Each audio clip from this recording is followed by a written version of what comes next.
हरे कृष्णा। प्यारे भक्तों, आज मैं आप सभी को सुनाऊंगी फाल्गुन मास में पूरे माह सुनी जाने वाली सातों बारों की महापुण्य फल देने वाली कथा। साप्ताहिक वार व्रत कथा एक प्रमुख हिंदू धार्मिक परंपरा है जिसे विशेष रूप से महिलाएं अपने परिवार की सुख समृद्धि और संतान सुख के लिए करती है। यह व्रत एक सप्ताह तक चलता है और इसे सप्ताह के प्रत्येक दिन एक विशेष देवी देवता की पूजा और व्रत के रूप में किया जाता है। इस व्रत को करने और कथा सुनने से मुख्य उद्देश्य परिवार में सुख शांति और समृद्धि लाना है। यह व्रत विशेष रूप से महिलाओं द्वारा किया जाता है ताकि घर में शांति बनी रहे और उनके परिवार के सभी सदस्य स्वस्थ और खुशहाल रहे। और इसके साथ ही भक्तों, महिलाओं द्वारा यह व्रत संतान प्राप्ति और संतान की अच्छी सेहत के लिए भी किया जाता है। इस व्रत को करने और कथा को सुनने से भक्तों की हर मनोकामना अवश्य ही पूरी होती है। तो आइए प्यारे भक्तों, अपने और अपने परिवार की मंगल कामना को करते हुए इन पावन कथा का रसपान करते हैं। ये सातों बारों की देवी देवता आपकी इस पावन कथा को जो भी भक्त श्रद्धा पूर्वक पूरा सुने, उस भक्त की हर मनोकामना को पूर्ण करे। प्रेम से बोलिए सातों बारों की देवी देवता की जय।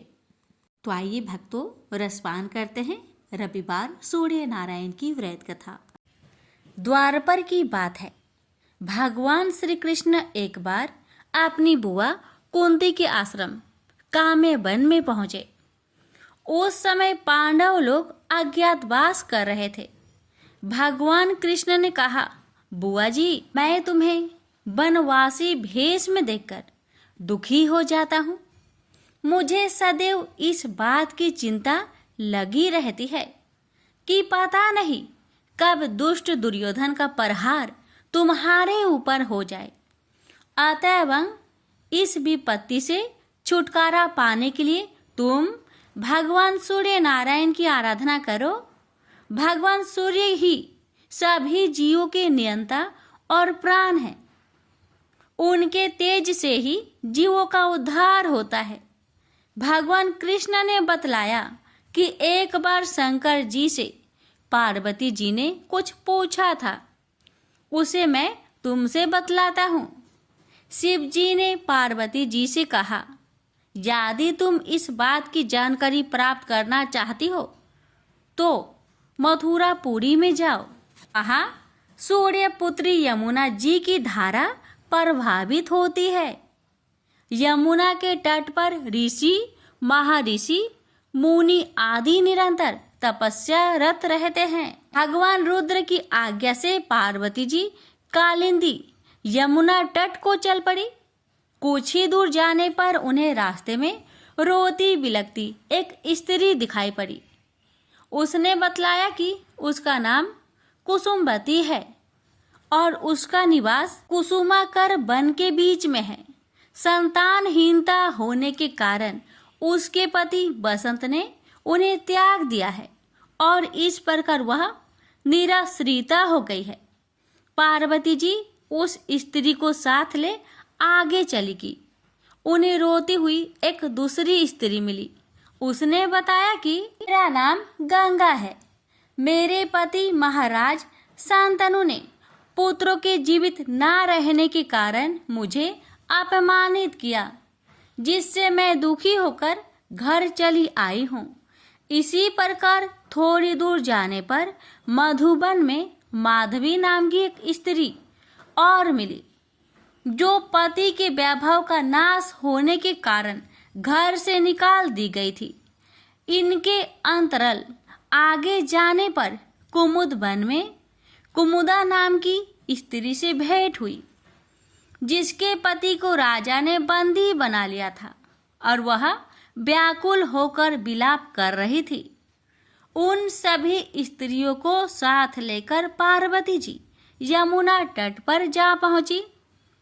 उस तट पर पूजन उत्सव देखकर पार्वती जी ने ऋषि पत्नियों से पूछा कि यह किस देव की आराधना हो रही है, इस पूजन का विधान और फल क्या है। उनकी बात सुनकर एक ऋषि पत्नी ने कहा, यह जगत पिता सूर्य नारायण का व्रत है और सभी मनोरथों को पूर्ण करने वाला है।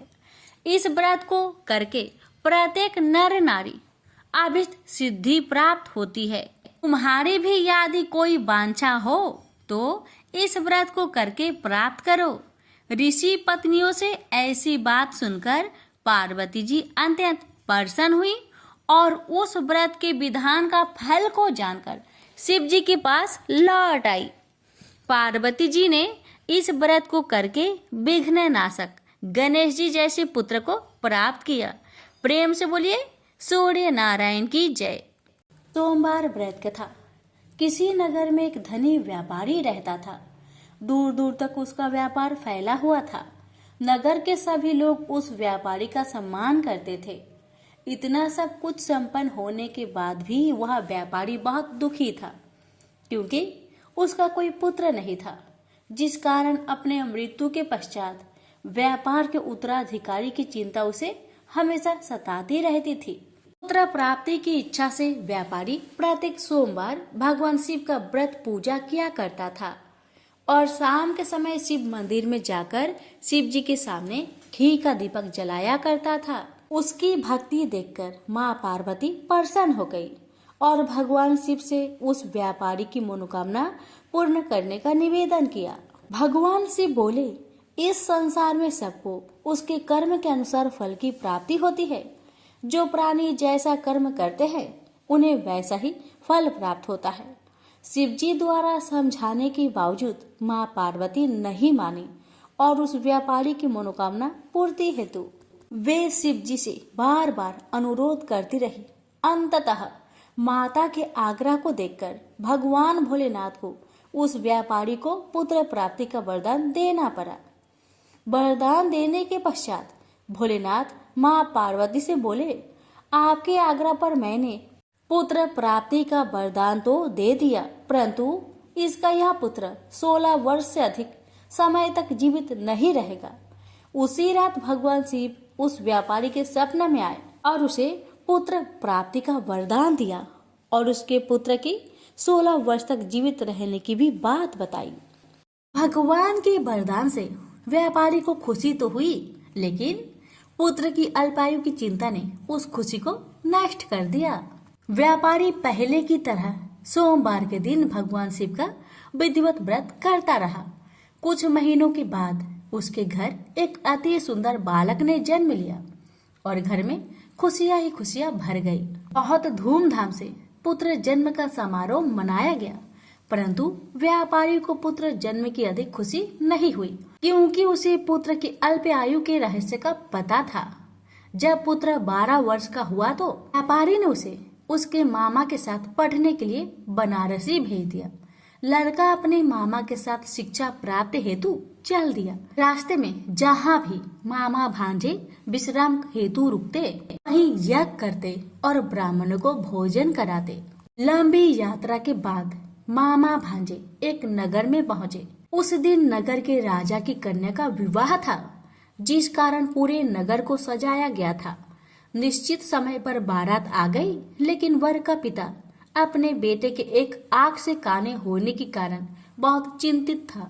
उसे भय था कि इस बात का पता चलने पर कहीं राजा विवाह से इनकार न कर दे, इससे उसकी बदनामी भी होगी। जब वर के पिता ने व्यापारी के पुत्र को देखा तो उसके मस्तिष्क में एक विचार आया। उसने सोचा, क्यों ना इस लड़के को दुल्हा बनाकर राजकुमारी से विवाह करा दूं। विवाह के बाद इसको धन देकर विदा कर दूंगा और राजकुमारी को अपने नगर ले जाऊंगा। वर के पिता ने लड़के के मामा से इस संबंध में बात की। मामा ने धन मिलने की लालच में वर के पिता की बात को स्वीकार कर ली। लड़के को दूल्हे का वस्त्र पहनाकर राजकुमारी से विवाह कर दिया गया।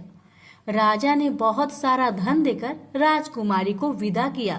शादी के बाद लड़का जब राजकुमारी के साथ लौट रहा था तो वह सच नहीं छिपा सका और उसने राजकुमारी के ओढ़ने पर लिख दिया, राजकुमारी, तुम्हारा विवाह मेरे साथ हुआ था।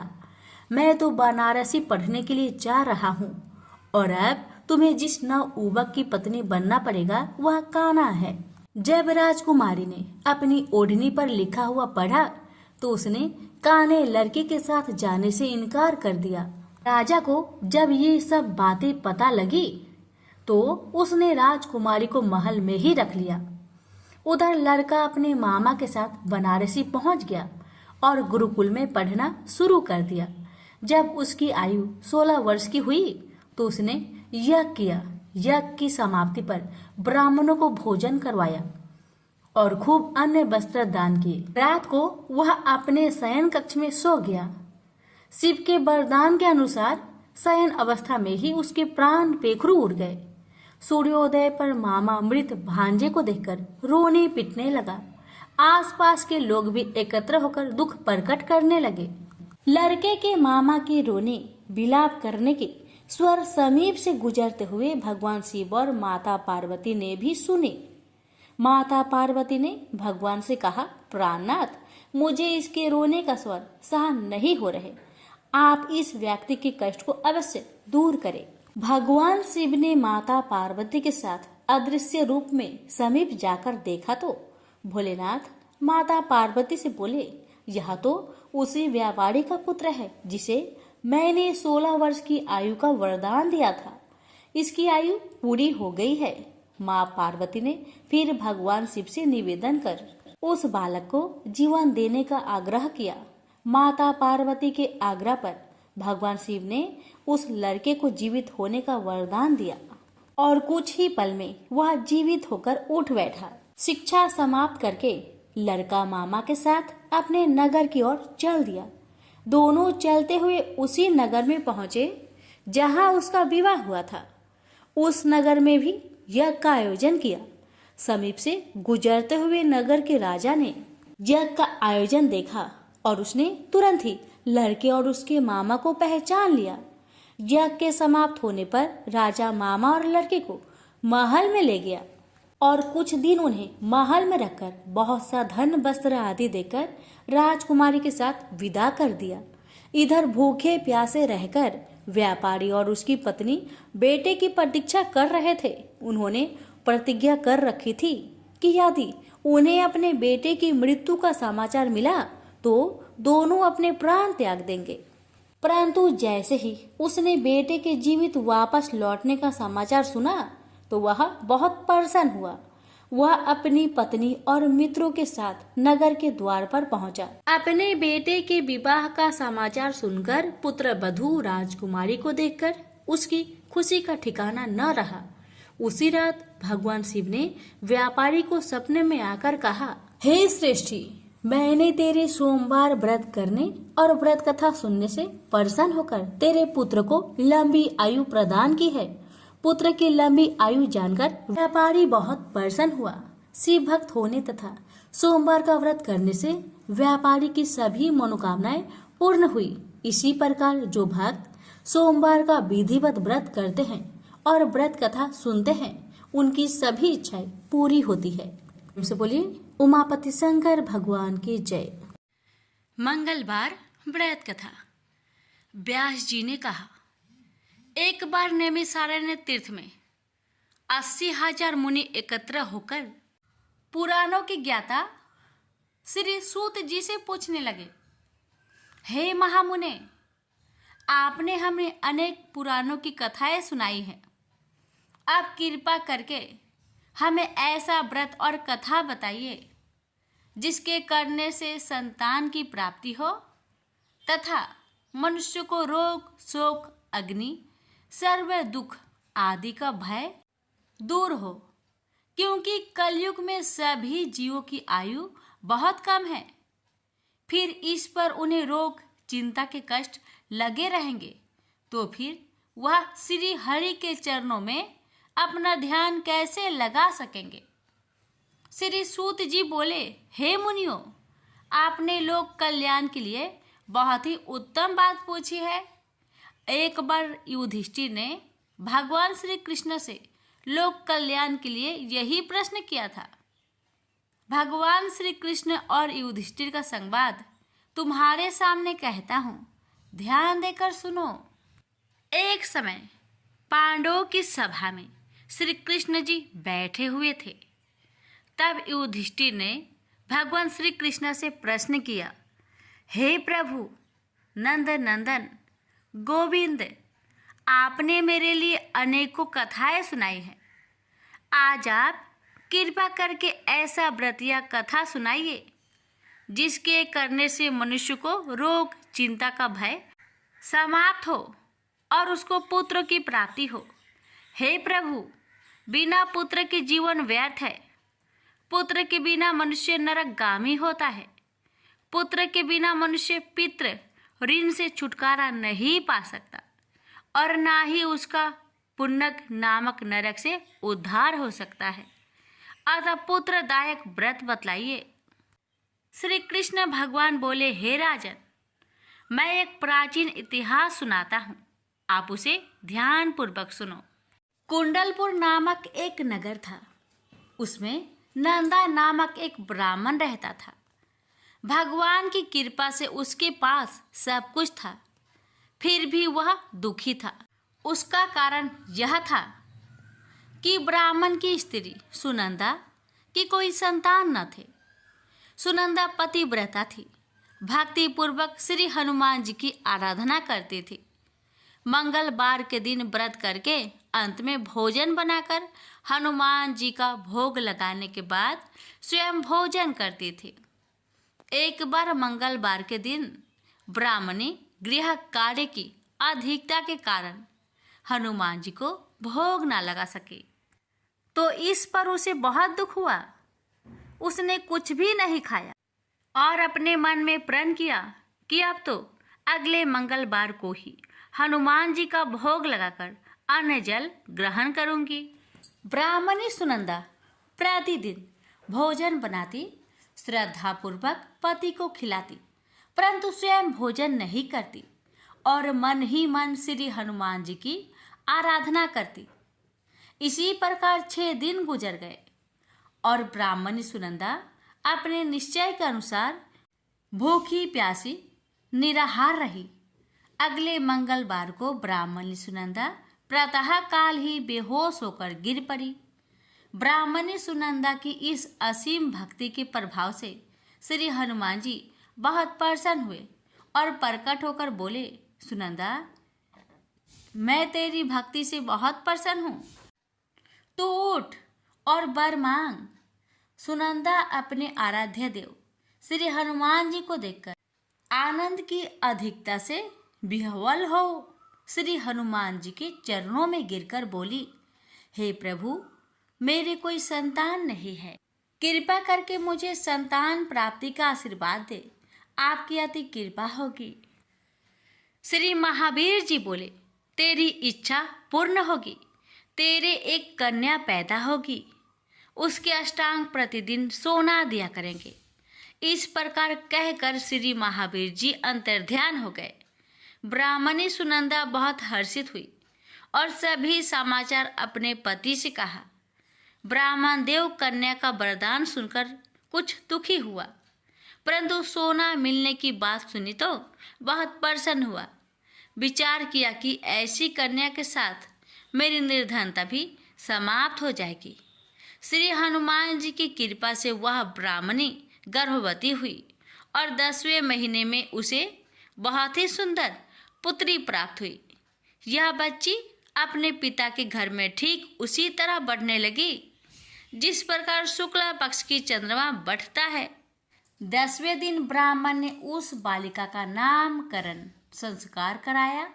उसके कुल पुरोहित ने उस बालिका का नाम रत्नावली रखा, क्योंकि यह कन्या सोना प्रदान किया करती थी। इस कन्या ने पूर्व जन्म में बड़े ही विधान से मंगल देव का व्रत किया था। रत्नावली का अष्टांग बहुत सा सोना देता था। उस सोने से नंदा ब्राह्मण बहुत ही धनवान हो गया। अब ब्राह्मणी भी बहुत अभिमानी करने लगी। समय बीतता रहा। अब रत्नावली 10 वर्ष की हो चुकी। एक दिन जब नंदा ब्राह्मण प्रसन्नचित्त था, तब सुनंदा ने अपने पति से कहा, मेरी पुत्री रत्नावली विवाह की योग हो गई है, अतः आप कोई सुंदर तथा योग वर देकर इसका विवाह कर दे। यह सुन ब्राह्मण बोला, अभी तो रत्नावली बहुत छोटी है। तब ब्राह्मणी बोली, शास्त्रों की आज्ञा है कि कन्या 8वें वर्ष में गौरी, 9 वर्ष में रोहिणी, 10वें वर्ष में कन्या, इसके पश्चात रजवाला हो जाती है। गौरी के दान से पाताल लोक की प्राप्ति होती है, रोहिणी के दान से वैकुंठ लोक की प्राप्ति होती है, कन्या के दान से इंद्रलोक में सुखों की प्राप्ति होती है। अगर हे पतिदेव रजवाला का दान किया जाता है तो घोर नरक की प्राप्ति होती है। इस पर ब्राह्मण बोला, अभी तो रत्नावली मात्र 10 ही वर्ष की है और मैंने तो 16-16 साल की कन्याओं का विवाह कराए हैं, अभी जल्दी क्या है। तब ब्राह्मणी सुनंदा बोली, आपको तो लोभ अधिक हो गया है। शास्त्रों में कहा गया है कि माता पिता और बड़ा भाई रजवाला कन्या को देखते हैं तो वह अवश्य नरकगामी होते हैं। तब ब्राह्मण बोला, अच्छी बात है, कल मैं अवश्य ही योग वर की तलाश में अपना दूत भेजूंगा। दूसरे दिन ब्राह्मण ने अपने दूत को बुलाया और आज्ञा दी कि जैसी सुंदर मेरी कन्या है वैसा ही सुंदर वर उसके लिए तलाश करो। दूत अपने स्वामी की आज्ञा पाकर निकल पड़ा। पंपई नगर में उसने एक सुंदर लड़के को देखा। यह बालक एक ब्राह्मण परिवार का बहुत गुणवान पुत्र था। इसका नाम सोमेश्वर था। दूत ने इस सुंदर व गुणवान ब्राह्मण पुत्र के बारे में अपने स्वामी को पूर्ण विवरण दिया।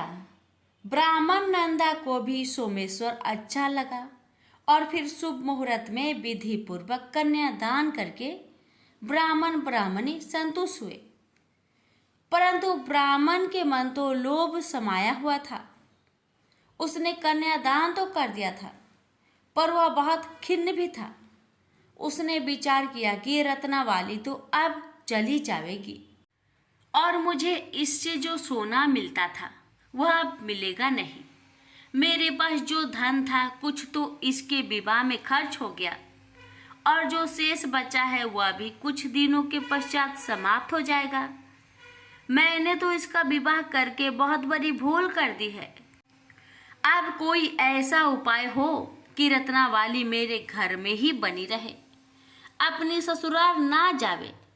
लोभ रूपी राक्षस ब्राह्मण के मस्तिष्क पर छाता जा रहा था।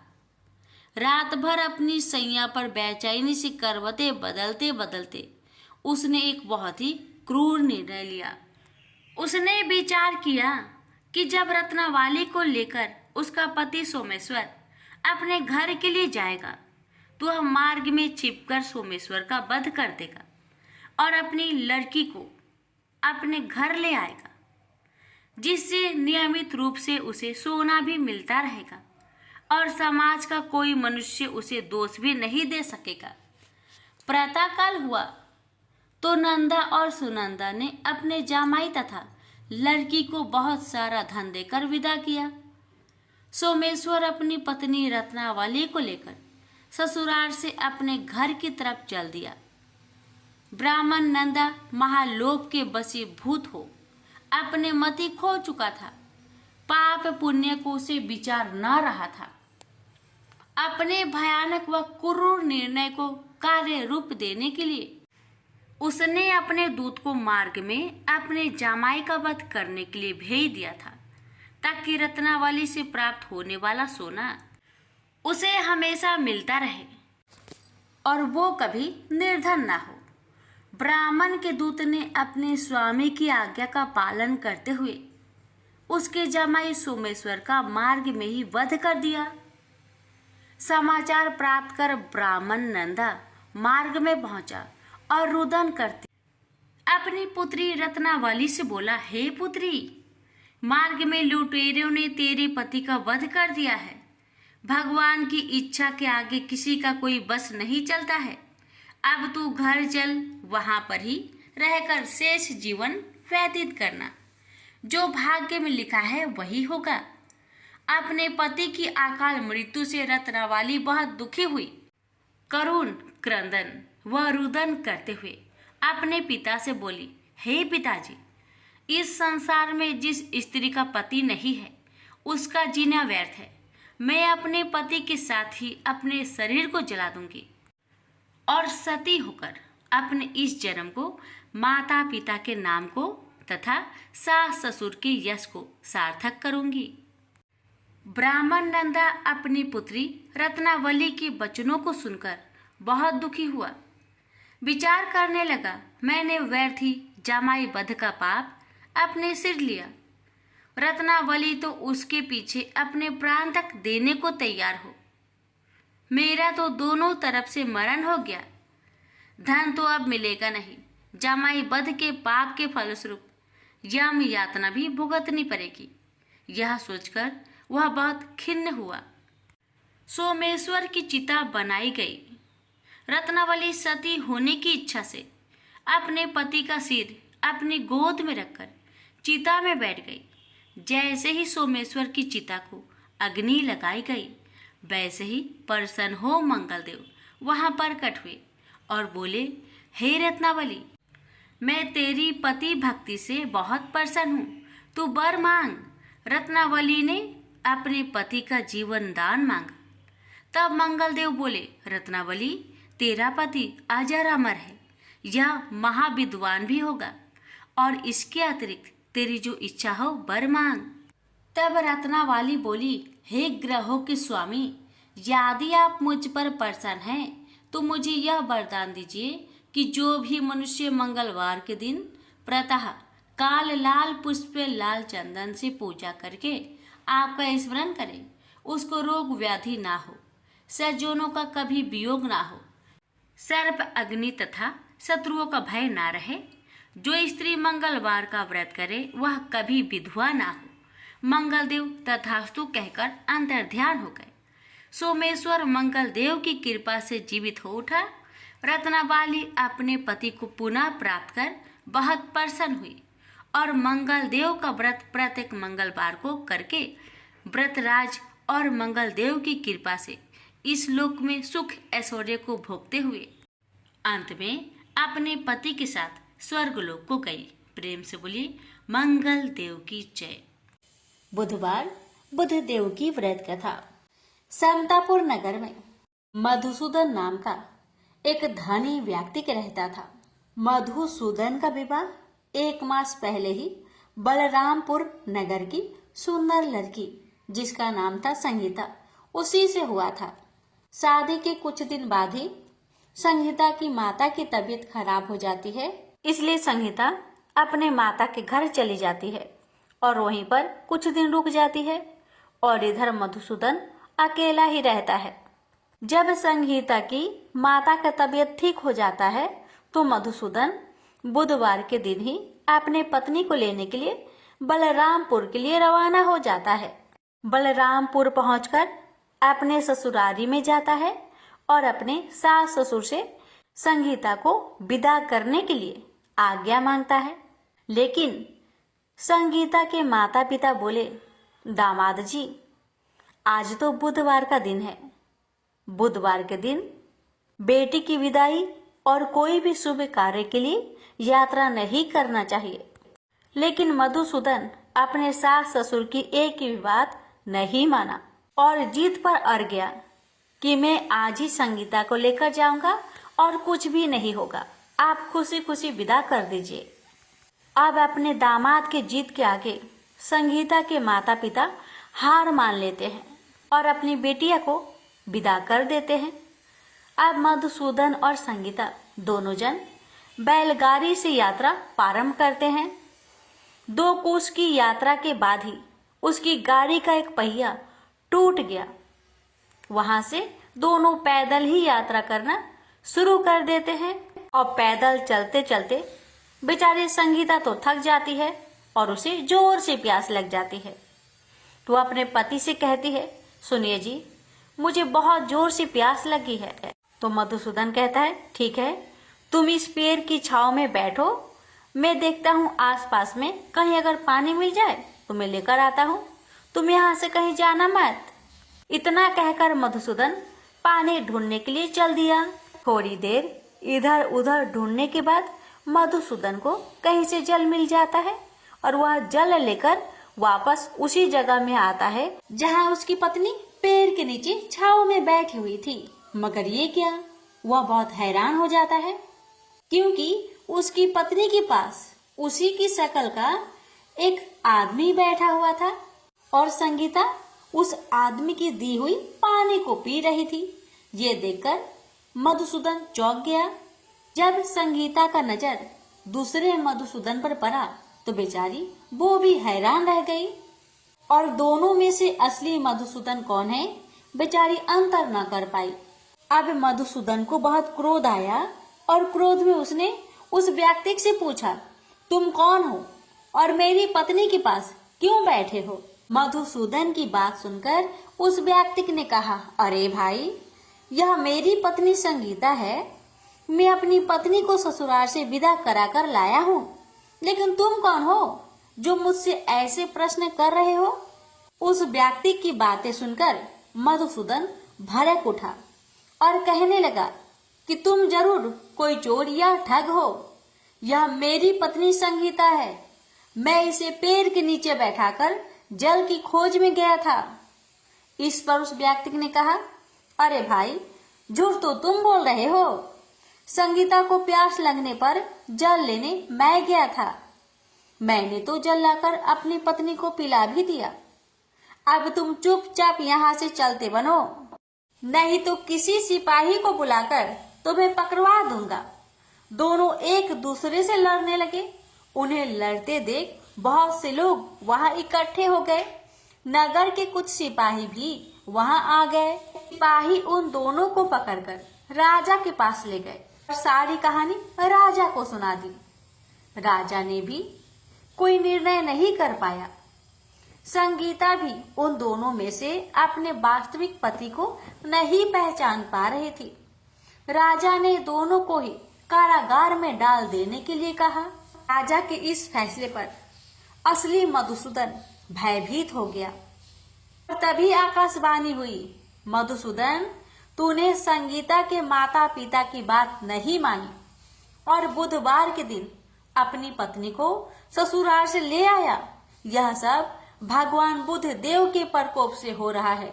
भविष्यवाणी सुनकर मधुसूदन बहुत डर गया और हाथ जोड़कर बुद्ध देव से क्षमा प्रार्थना करने लगा कि हे बुद्ध देव, हे भगवान, मुझसे बहुत बड़ी गलती हो गई कि मैंने अपने सास ससुर की बातें न मानी।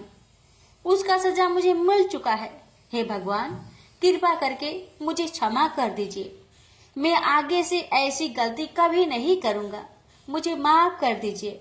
मैं भविष्य में आप कभी भी बुधवार के दिन यात्रा नहीं करूंगा और सदैव बुधवार को आपका व्रत किया करूंगा और कथा सुना करूंगा। मधुसूदन के प्रार्थना करने से भगवान बुद्ध देव उसे क्षमा कर देते हैं और तभी दूसरा व्यक्ति राजा के सामने से ही गायब हो जाता है। राजा और दूसरे लोग इस चमत्कार को देखकर हैरान हो गए। भगवान बुद्ध देव की इस अनुकंपा से राजा ने मधुसूदन और उसकी पत्नी को सम्मान पूर्वक विदा किया। कुछ दूर चलने पर रास्ते में उन्हें वही बैलगाड़ी मिल गई। बैलगाड़ी का टूटा हुआ पहिया भी अपने आप जुड़ा हुआ था। दोनों उसमें बैठकर समतापुर की ओर चल दिए। मधुसूदन और उसकी पत्नी संगीता दोनों बुधवार को व्रत करते हुए आनंद पूर्वक जीवन यापन करने लगे। इस तरह भगवान बुद्ध देव की कृपा से उनके यहाँ खुशियाँ बरसने लगी। इस तरह जो भी स्त्री या पुरुष विधिवत बुधवार का व्रत करके व्रत कथा को श्रद्धा पूर्वक सुनते हैं, भगवान बुद्ध देव उनके सभी कष्टों को दूर करते हैं। प्रेम से बोलिए बुद्ध देव भगवान की जय। भक्तों, रसपान करिए गुरुवार व्रत कथा। प्राचीन समय की बात है। एक नगर में एक बड़ा व्यापारी रहता था। वह जहाजों में माल लदवाकर दूसरे देशों में भेजा करता था। वह जिस प्रकार अधिक धन कमाता था, उसी प्रकार जी खोलकर दान भी करता था। परंतु उसकी पत्नी अत्यंत कंजूस थी।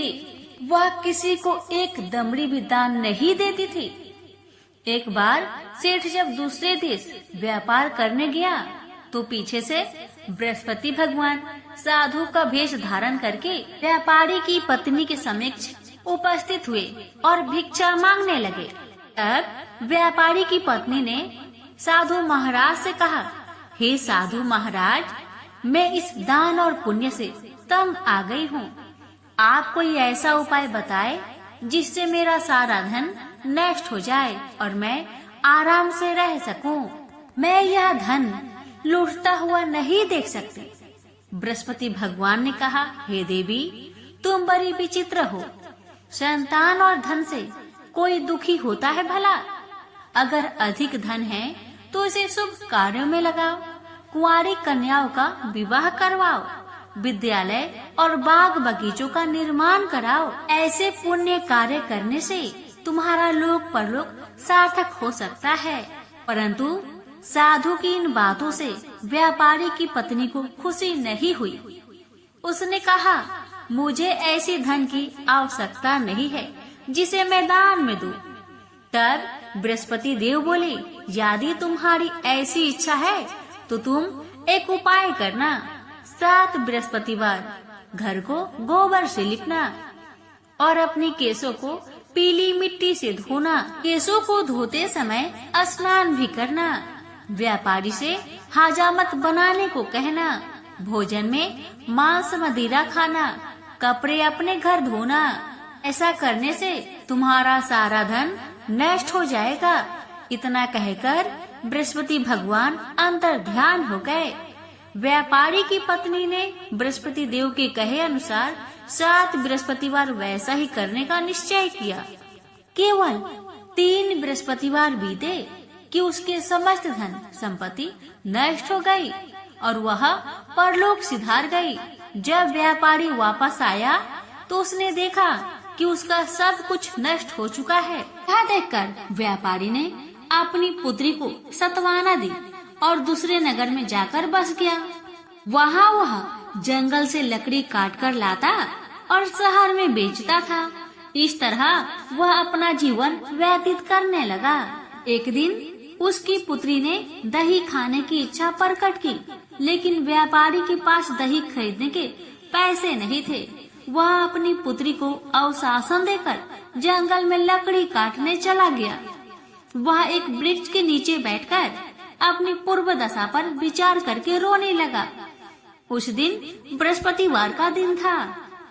तभी वह बृहस्पति देव साधु के रूप में सेठ के पास आए और बोले, हे मनुष्य, तू इस जंगल में किस चिंता में बैठा है? तब व्यापारी बोला, हे महाराज, आप सब कुछ जानते हैं। इतना कहकर व्यापारी अपनी कहानी सुनाकर रो पड़ा। बृहस्पति भगवान बोले, देखो बेटा, तुम्हारी पत्नी ने बृहस्पति देव का अपमान किया था, इसी कारण तुम्हारा यह हाल हुआ है। लेकिन अब तुम किसी प्रकार की चिंता मत करो। तुम गुरुवार के दिन बृहस्पति देव का पाठ करो। 2 पैसे के चने और गुड़ को लेकर जल के लोटे में शक्कर डालकर वह अमृत और प्रसाद अपने परिवार के सदस्यों और कथा सुनने वालों को बांट दो। स्वयं भी प्रसाद और चरणामृत लो। भगवान तुम्हारा अवश्य कल्याण करेंगे। साधु की बात सुनकर व्यापारी बोला, महाराज, मुझे तो इतना भी नहीं बचता कि मैं अपनी पुत्री को दही लाकर दे सकूं। इस पर साधु महाराज जी बोले, तुम लकड़ियां शहर में बेचने जाना। तुम्हें लकड़ियों के दाम पहले से चौगुने मिलेंगे, जिससे तुम्हारे सारे कार्य सिद्ध हो जाएंगे। उसने लकड़ियां काटी और शहर में लकड़ियां बेचने चल पड़ा। उसकी लकड़ियां अच्छे दाम में बिक गई, जिससे उसने अपनी पुत्री के लिए दही लिया और साथ ही साथ गुरुवार की कथा है तो चना गुड़ लेकर कथा की और प्रसाद बांटकर स्वयं भी खाया। उसी दिन से उसकी सभी कठिनाइयां दूर होने लगी। परंतु अगले बृहस्पतिवार को वह कथा करना भूल गया।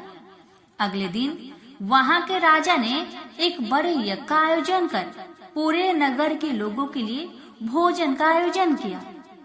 राजा की आज्ञा अनुसार पूरा नगर राजा के महल में भोज करने गया, लेकिन व्यापारी व उसकी पुत्री तनिक विलंब से पहुँचे। अतः उन दोनों को राजा ने महल में ले जाकर भोजन कराया। जब वे दोनों लौटकर आए, तब रानी ने देखा कि उनका खूंटी पर टंगा हार गायब है। रानी को व्यापारी और उसकी पुत्री पर संदेह हुआ कि उसका हार उन दोनों ने ही चुराया है। रानी ने सारा कहानी राजा को सुनाया। फिर राजा की आज्ञा से उन दोनों को कारावास की कोठरी में कैद कर दिया गया। कैद में पड़कर दोनों अत्यंत दुखी हुए। वहाँ उन्होंने बृहस्पति देवता को याद किया।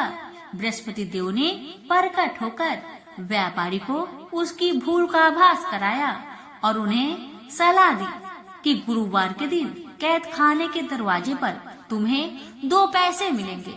उनसे तुम चने और मुनक्का मंगवाकर विधि पूर्वक बृहस्पति देवता का पूजन करो, तुम्हारे सब दुख दूर हो जाएंगे। बृहस्पतिवार को कैद खाने के द्वार पर उन्हें 2 पैसे मिले। बाहर सड़क पर एक स्त्री जा रही थी। व्यापारी ने उसे बुलाकर गुड़ और चने लाने को कहा। इस पर वह स्त्री बोली, मैं अपनी बहू के लिए गहने ले जा रही हूँ, मेरे पास समय नहीं है।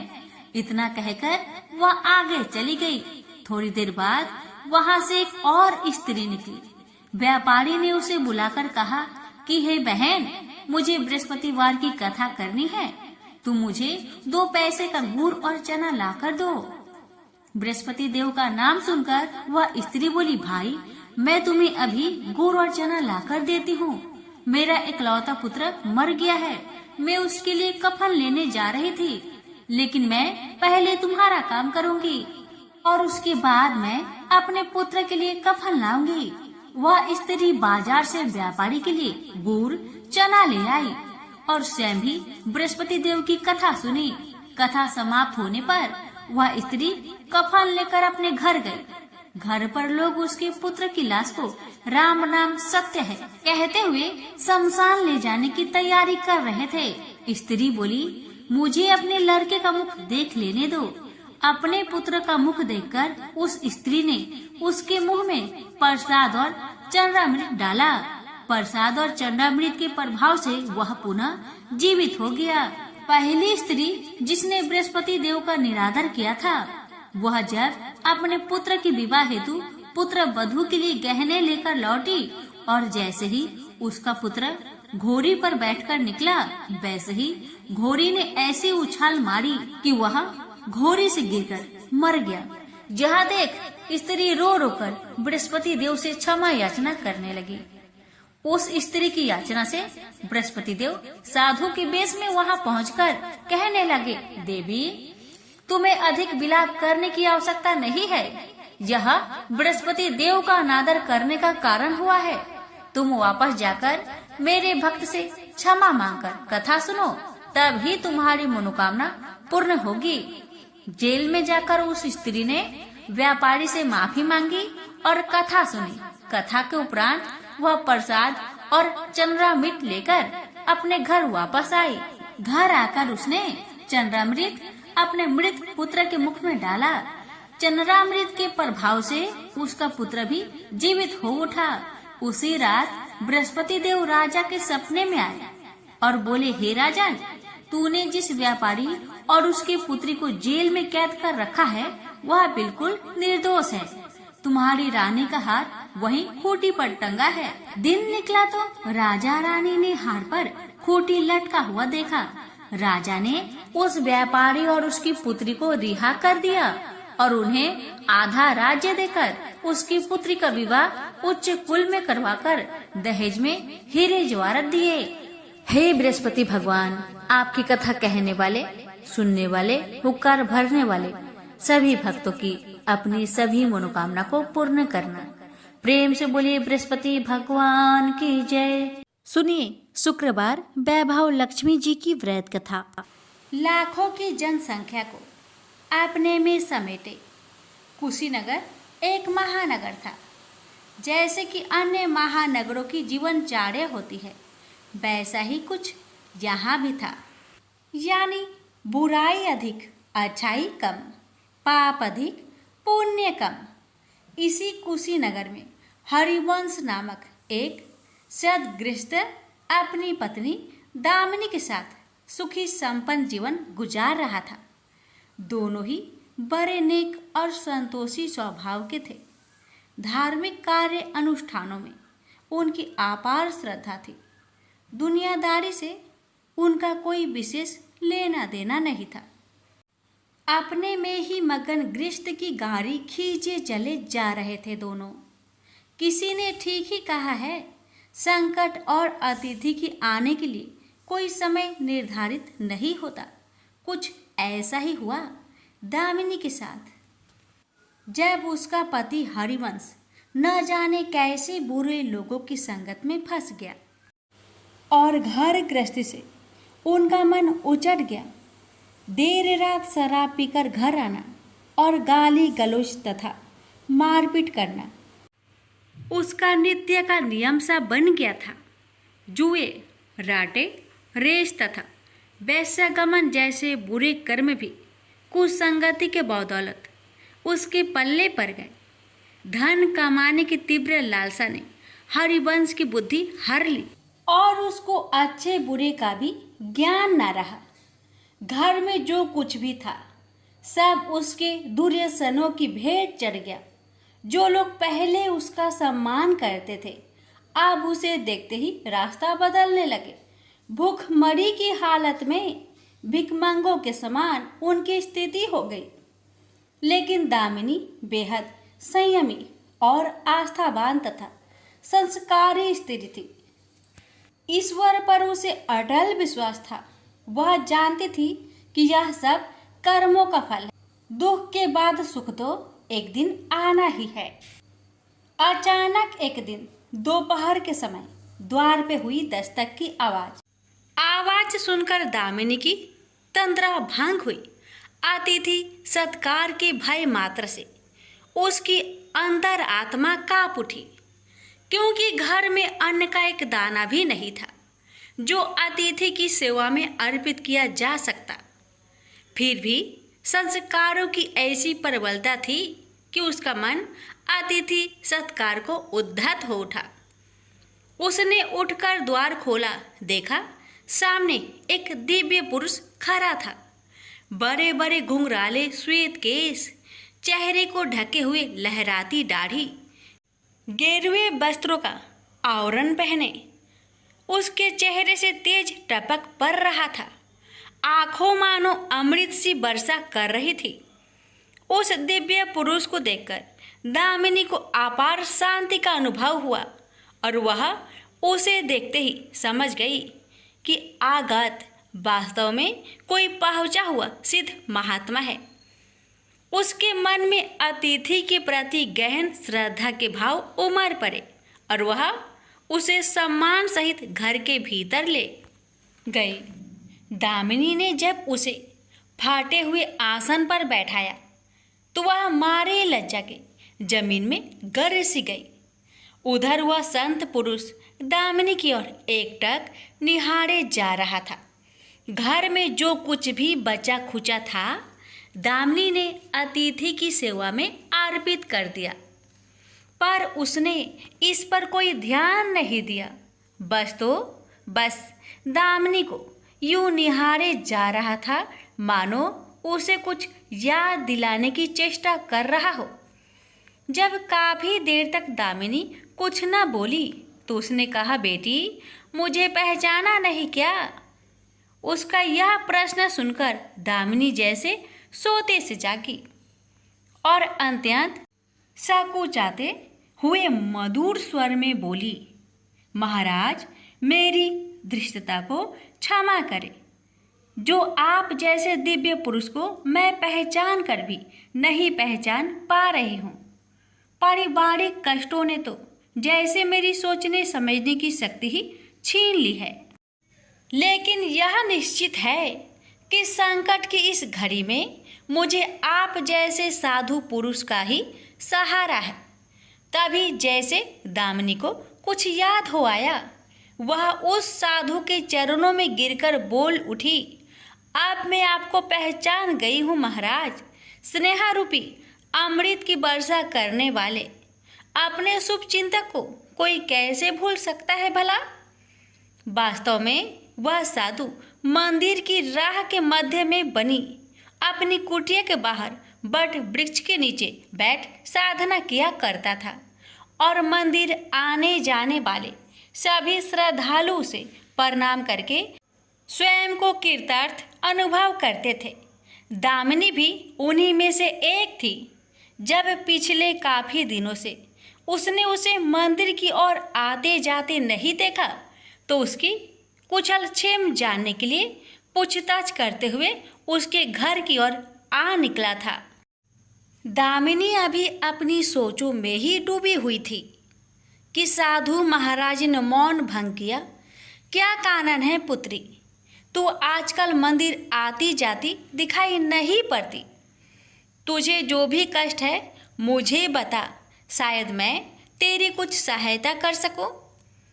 व्यक्ति दुखों के बोझ तले दबा हो तो ऐसे में सहानुभूति की दो बोल ही काफ़ी होते हैं। दामिनी भी खुद पर संयम नहीं रख पाई और बिलख कर रोने लगी। तभी वह साधु वात्सल्यपूर्ण स्वर में बोला, मन छोटा करने से समस्या हल नहीं होगी। सुख दुख तो एक गाड़ी की दो पहियों के समान है, इनका आना जाना तो जिंदगी भर लगा ही रहता है। अपना दुख किसी को बता देने से मन हल्का हो जाता है। कुछ देर चुप रहने के बाद दामिनी ने बोलना शुरू किया, महाराज, सर्व सुखों से भरपूर था मेरा घर। कण कण में खुशियों का नित्य होता था। पति भी नेक और ईमानदार थे। सदा जीवन उच्च विचार की आधारशिला पर टिकी थी। हमारी गृहस्थी रुपए पैसे की भी कोई कमी नहीं थी। सुबह शाम घर में ईश्वर वंदना होती थी। लेकिन अचानक न जाने किसकी नज़र लग गई, हमारा भाग्य हमसे रूठ गया। मेरे पति कुछ संगति में फंसकर अपना सब कुछ गवा बैठे। अब तो ऐसा लगता है जैसे साया भी साथ छोड़कर जाने को तैयार बैठा है। भिखारियों से भी बदतर स्थिति हो गई है हमारी। दामिनी की करुण व्यथा सुनकर साधु का हृदय हाहाकार कर उठा। वह द्रवित स्वर में बोल उठा, बेटी, कर्म का लिखा तो भोगना ही पड़ता है। तुम्हारे कष्टों का भी कर्मों से नाता है। लेकिन तुम चिंता ना करो, सब कुछ पहले जैसा हो जाएगा। दुख के बाद ही सुख आता है। दुख सहे बिना सुख की सच्ची अनुभूति हो ही नहीं सकती। तो माँ लक्ष्मी के प्रति श्रद्धा जारी रखो। सबका उद्धार करने वाली प्रेम का छलकता सागर है माँ लक्ष्मी। अपने भक्तों पर सदैव उनकी कृपा दृष्टि रहती है। तुम संपूर्ण आस्था के साथ माँ वैभव लक्ष्मी का व्रत करना शुरू करो। तुम्हारी साधना अवश्य रंग लाएगी। दामिनी एक संस्कारी स्त्री थी। धर्म कर्म में उसकी अगाध आस्था थी। माँ वैभव लक्ष्मी के व्रत की बात सुनकर उसका चेहरा दमक उठा। बोली, महाराज, यदि इस व्रत को करने से मेरे परिवार पर आई विपदा टल सकती है तो मैं इसे जरूर करूँगी। आप मुझे बताएं कि इस व्रत को कब और कैसे किया जाता है। साधु महाराज दामिनी की भक्ति भावना देखकर प्रसन्न होकर बोले, बेटी, सारे जगत का कल्याण करने वाली माँ वैभव लक्ष्मी के व्रत की विधि में जन कल्याण तुम्हें बता रहा हूँ।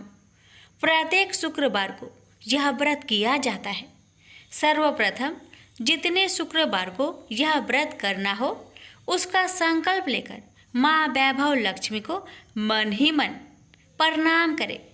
स्नान आदि से निवृत्त होकर स्वच्छ धवल वस्त्र पहनकर पूरब दिशा की ओर मुख करके आसन पर बैठे।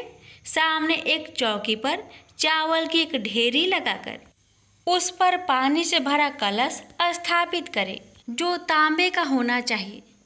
कलश को कटोरी से ढक दे और उस कटोरी में कोई भी स्वर्ण भूषण रखे। सोना ना हो तो चांदी का आभूषण रखे, वह भी पास ना हो तो रुपए का सिक्का भी काम दे सकता है। शुद्ध घी का दीपक तथा अगरबत्ती जलाए और मन ही मन पूर्ण श्रद्धा के साथ माँ वैभव लक्ष्मी का जाप करते रहे। श्री यंत्र माँ लक्ष्मी का प्रिय यंत्र है, उसे सत सत नमन करे। श्री यंत्र उपलब्ध ना हो तो पुस्तक में दिए उसके स्वरूप से काम चल जाएगा। साथ ही माँ वैभव लक्ष्मी के सभी स्वरूप को नमस्कार करें।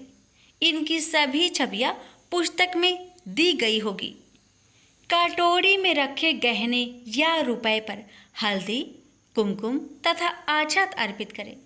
कोई भी मिष्टान प्रसाद के रूप में रखे संभव ना हो पाए तो गुड़ या शक्कर से भी काम चल सकता है।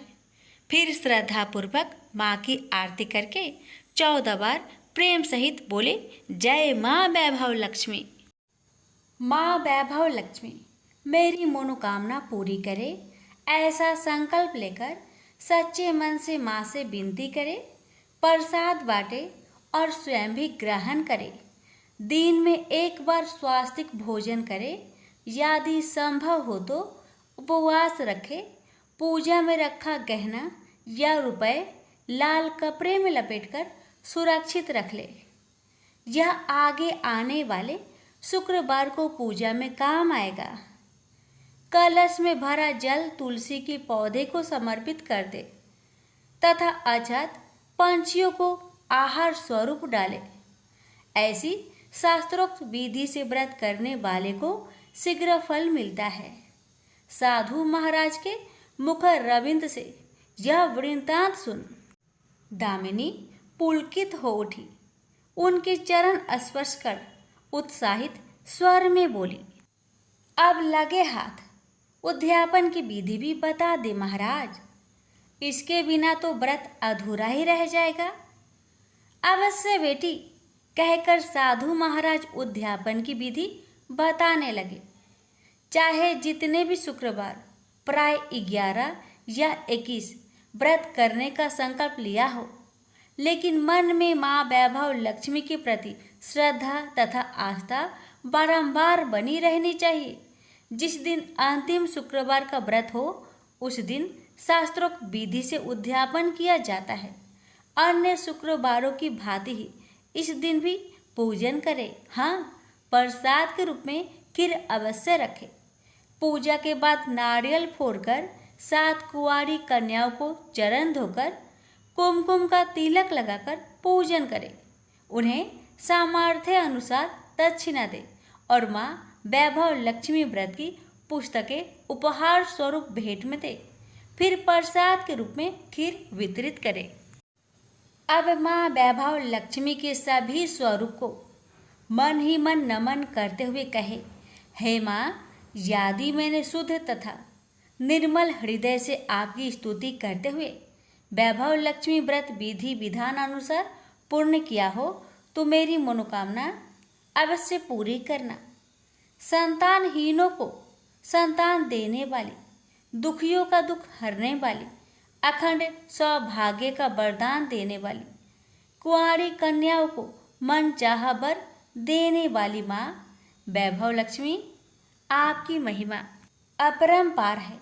अपने हर भक्त की विपत्तियां हरकर उन्हें सुख समृद्धि प्रदान करना। साधु महाराज से वैभव लक्ष्मी व्रत का शास्त्रोक्त ज्ञान प्राप्त करके दामिनी भाव विभोर हो उठी। उसे अपने भीतर एक अनोखे तथा असीमित आत्मबल का संचार होता महसूस हुआ। उसने भी माँ वैभव लक्ष्मी के 21 व्रत आते शुक्रवार से शुरू करने का संकल्प लेकर साधु महाराज को आदर सहित विदा किया और मन ही मन माँ वैभव लक्ष्मी का स्तुति गान करने लगी। 2 दिन बाद ही शुक्रवार आ गया। उससे पहली रात दुखों की मारी दामिनी ठीक से सो भी न सकी। माँ वैभव लक्ष्मी के व्रत करने से उसकी समस्याओं का अंत हो जाएगा, यह सोचकर वह मुंह अंधेरी उठ बैठी और स्नान आदि कर स्वच्छ वस्त्र धारण किए। आसन पर पूर्व दिशा की ओर मुंह करके दामिनी ने अपने सम्मुख रखी चौकी पर चावल की छोटी सी ढेरी बनाकर उस पर तांबे का कलश रखा। लेकिन जब स्वर्ण भूषण रखने की बात आई तो धर्म संकट में पड़ गई। सारे गहने पति ने दुर्योधनों की भेंट चढ़ चुके थे। विवाहित स्त्री थी तो मंगलसूत्र भी उतार कर नहीं रख सकती थी और कोई गहना था नहीं। तभी उसे उन नन्ही पायलों का स्मरण हो आया जो उसने अपनी आने वाली संतान के लिए बनवाकर रख छोड़ी थी और पति की निगाहों से उन्हें बचाकर रखा था। उसने झटपट वह पायलें निकाली और गंगा जल से धोकर उन्हें शुद्ध करके कलश पर रखी कटोरी में डाल दिया। डिब्बे की तली में से बची खुची शक्कर निकालकर उसे प्रसाद के रूप में रखा और विधि अनुसार व्रत किया। सर्वप्रथम उसने अपने पति को प्रसाद दिया। आने वाला पूरा सप्ताह बड़े ही हंसी खुशी से बीता।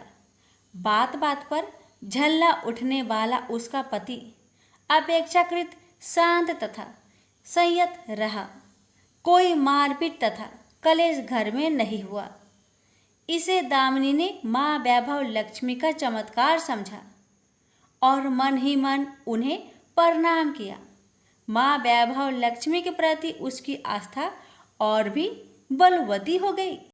इसी प्रकार शास्त्रोक्त विधि से दामिनी ने 20 शुक्रवार के व्रत पूरे कर लिए। इस बीच कई परिवर्तन हुए थे। उसका पति कुसंगति छोड़कर सीधी राह पर आ गया था और उसका कामकाज भी जमने लगा था।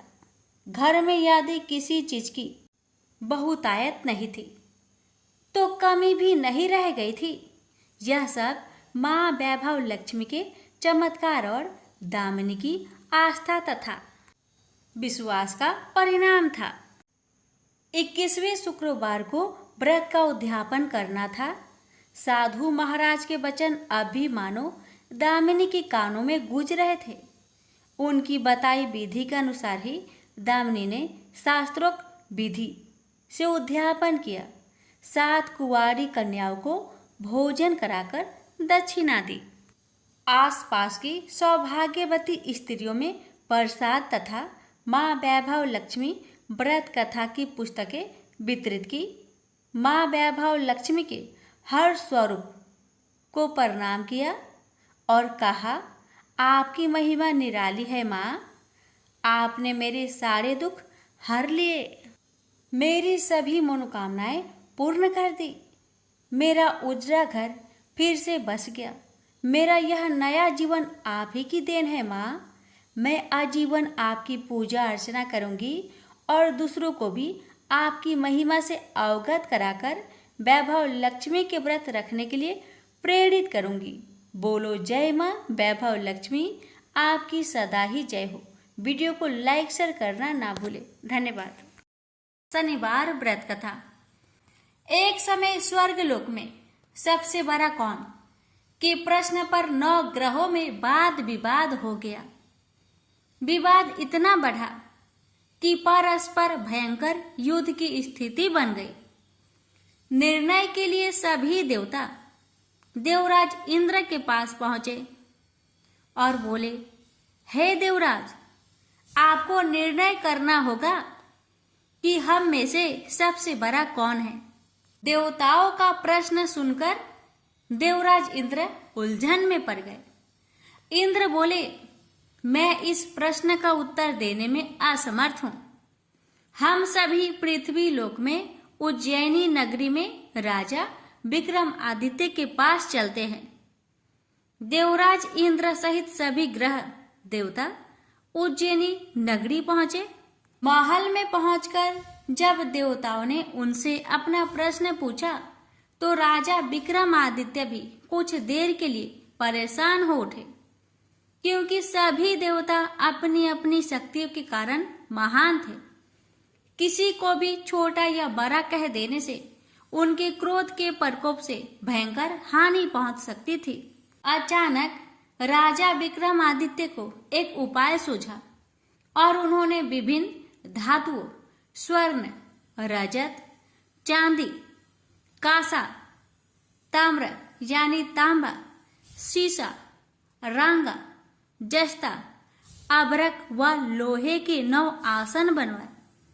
धातुओं के गुणों के अनुसार सभी आसनों को एक दूसरे के पीछे रखवाकर उन्होंने देवताओं को अपने अपने सिंहासन पर बैठने के लिए कहा। देवताओं के बैठने के बाद राजा विक्रमादित्य ने कहा, आपका निर्णय तो स्वयं हो गया। जो सबसे पहले सिंहासन पर विराजमान है वही सबसे बड़ा है। राजा विक्रमादित्य के निर्णय को सुनकर शनि देवता ने सबसे पीछे आसन पर बैठने के कारण अपने को छोटा जानकर क्रोधित होकर कहा, राजा विक्रमादित्य, तुमने मुझे सबसे पीछे बैठाकर मेरा अपमान किया है। तुम मेरी शक्तियों से परिचित नहीं हो, मैं तुम्हारा सर्वनाश कर दूंगा। शनि ने कहा, सूर्य एक राशि पर 1 महीने, चंद्रमा 2.25 दिन, मंगल 1.5 महीने, बुध और शुक्र 1 महीने, बृहस्पति 13 महीने रहते हैं, लेकिन मैं किसी राशि पर 7.5 वर्ष 7.5 तक रहता हूं। बड़े बड़े देवताओं को मैंने अपने प्रकोप से पीड़ित किया है। राम को 7.5 के कारण ही वन में जाकर रहना पड़ा और रावण को 7.5 के कारण ही युद्ध में मृत्यु का शिकार बनना पड़ा। राजा, तू भी मेरे प्रकोप से नहीं बच सकेगा। इसके बाद अन्य ग्रहों के देवता तो प्रसन्नता के साथ चले गए, परंतु शनिदेव बड़े क्रोध के साथ वहां से विदा हुए। राजा विक्रमादित्य पहले की तरह ही न्याय करते रहे। अन्य राज्यों में सभी स्त्री पुरुष बहुत आनंद से जीवन यापन कर रहे थे। कुछ दिन ऐसे ही बीत गए। उधर शनि देवता अपने अपमान को भूले नहीं थे। विक्रम आदित्य से बदला लेने के लिए एक दिन शनिदेव ने घोड़े के व्यापारी का रूप धारण किया और बहुत से घोड़े के साथ उज्जैनी नगरी पहुंचे। राजा विक्रमादित्य ने राज्य में किसी घोड़े के व्यापारी की आने के समाचार सुना तो अपने अश्वपाल को कुछ घोड़े खरीदने के लिए भेजा।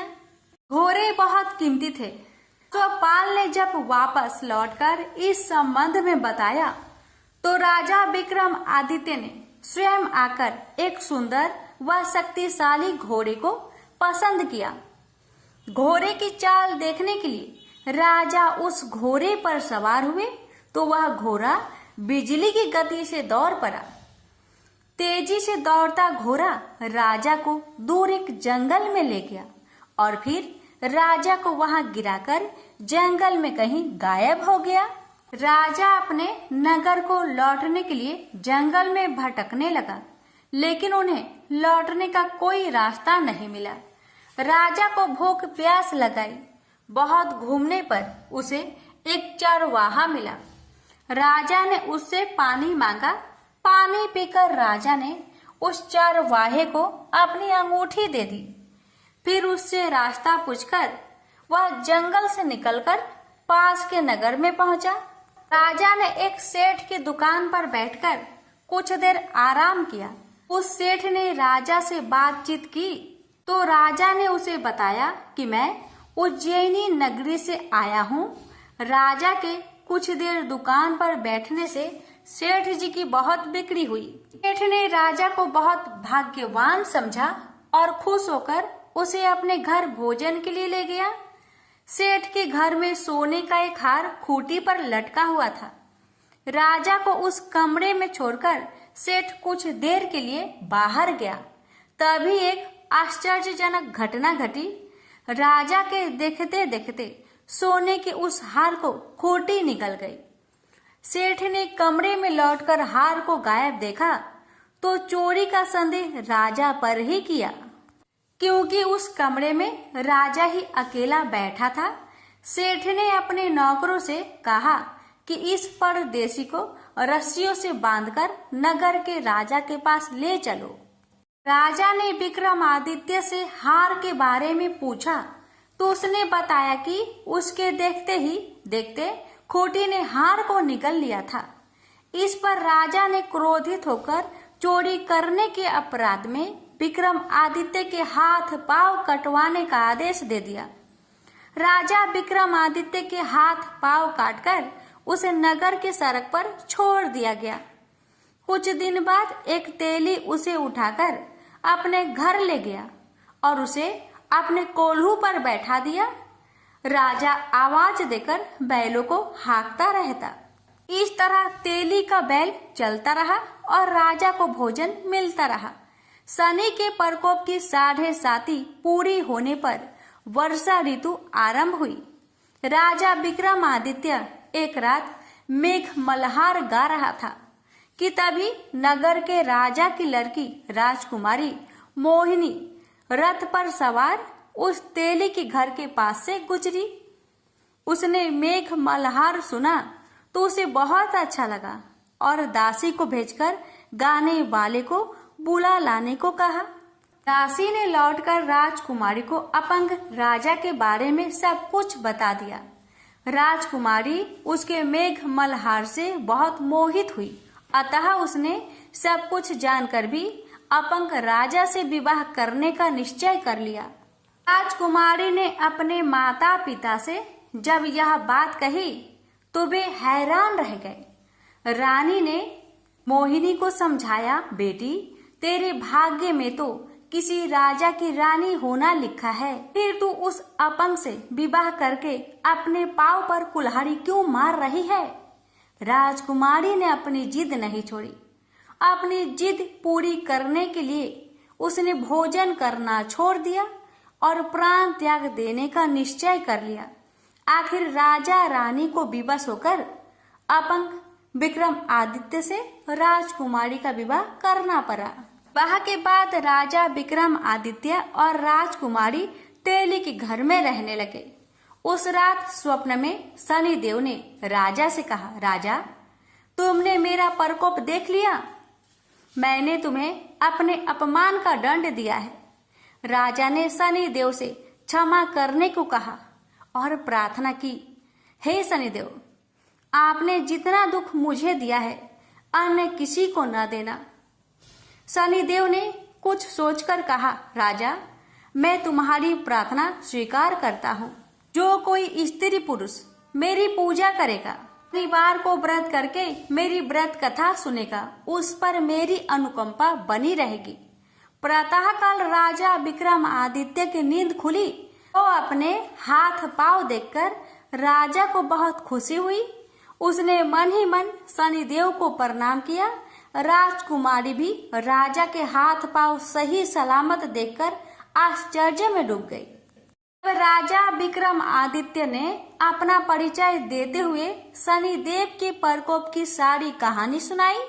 सेठ को जब इस बात का पता चला तो दौड़ता हुआ तेली के घर पहुंचा और राजा के चरणों में गिरकर क्षमा मांगने लगा।